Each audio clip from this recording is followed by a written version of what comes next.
সরপুঁটি মাছ যেভাবে রান্না করলে সবথেকে বেশি মজা হবে সেই রেসিপিটাই শেয়ার করব। আসসালামু আলাইকুম সবাইকে, কেমন আছেন সবাই?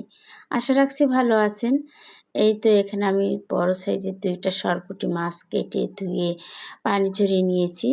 তারপর হলুদ গুঁড়ো, মরিচ গুঁড়ো, ধনিয়া জিরা গুঁড়ো আর লবণ দিয়ে মাখিয়ে নিব।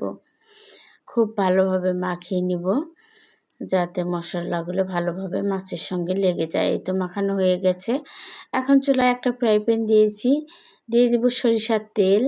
আর সরিষার তেলের রান্না কিন্তু মজা হয়। সরিষার তেলে ভেজে নেব।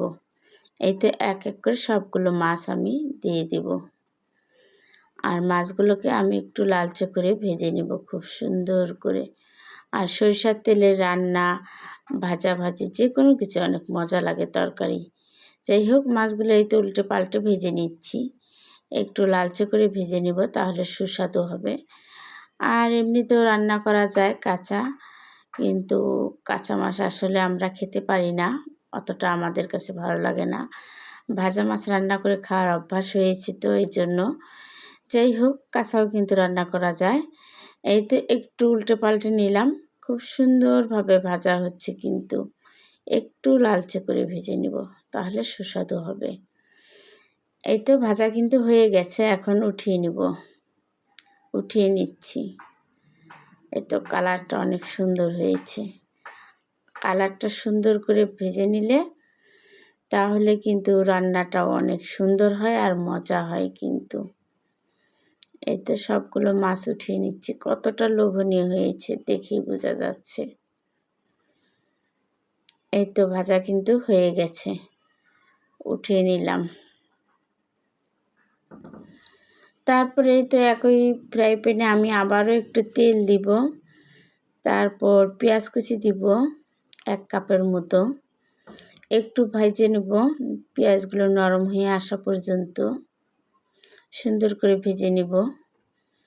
একটুখানি ভাজা হয়ে গেলে দিয়ে দিচ্ছি আদা রসুন বাটা 2 চামচ। আদা রসুন একসঙ্গে বেটে রেখেছিলাম, এই জন্য 2 চামচ পরিমাণ দিয়ে দিলাম। আর চামচটার পরিমাণটাও কিন্তু ছোট।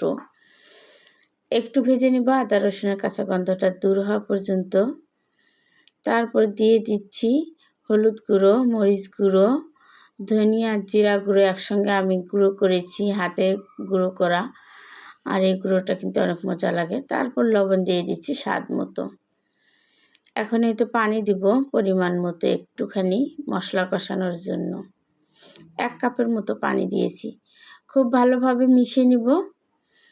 তারপর 5-7টা আস্ত কাঁচামরিচ একটুখানি ফালি করে দিব। আর কাঁচামরিচ দিলে কিন্তু অনেক সুস্বাদু হয় তরকারি। কাঁচামরিচের খুব সুন্দর একটা ফ্লেভার আছে, তা তরকারি কিন্তু অনেক সুস্বাদু করে।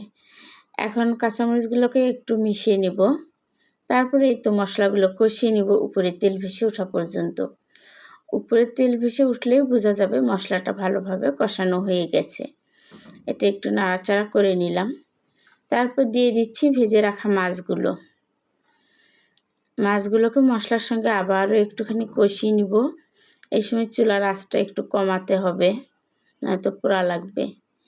এতে খুব সুন্দরভাবে মাছগুলোকে কিন্তু আমি মশলার সঙ্গে উল্টে পাল্টে কষিয়ে নিব। এক পাশে কষানো হয়ে গেলে উল্টে দিব অন্য পাশে কষানোর জন্য। আর কাজটা খুব সাবধানে করতে হবে। আর চুলার আঁচ কিন্তু লো রাখতে হবে, নয়তো কিন্তু পুড়ে নষ্ট হয়ে যাবে, স্বাদ নষ্ট হবে। যাই হোক, এই তো উল্টে পাল্টে নিচ্ছি। উল্টানো হয়ে গেছে, একটুখানি কষিয়ে নিব। এই তো কষানো হয়ে গেছে। এখন ঝোলের জন্য পানি দিয়ে দিলাম পরিমাণ মতো। এবার একটু মিশিয়ে নিব ভালোভাবে ঝোলটার।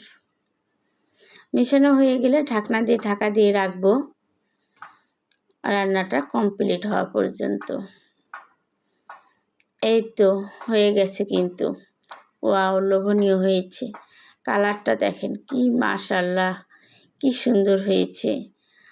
আর যে তরকারি দেখতে সুন্দর সে তরকারি খেতেও কিন্তু মজা। মাশাআল্লাহ।